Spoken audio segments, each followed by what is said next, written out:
Charles II was King of England, Scotland, and Ireland.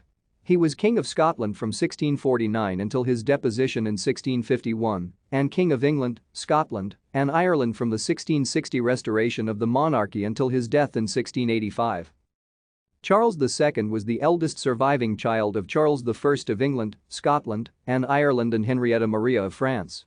After Charles I's execution at Whitehall on 30 January 1649, at the climax of the English Civil War, the Parliament of Scotland proclaimed Charles II king on 5 February 1649.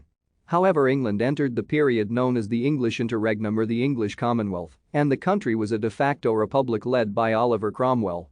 Cromwell defeated Charles II at the Battle of Worcester on 3 September 1651, and Charles fled to mainland Europe. Cromwell became virtual dictator of England, Scotland, and Ireland. Charles spent the next 9 years in exile in France, the Dutch Republic and the Spanish Netherlands. A political crisis that followed the death of Cromwell in 1658 resulted in the restoration of the monarchy, and Charles was invited to return to Britain. Thank you for watching.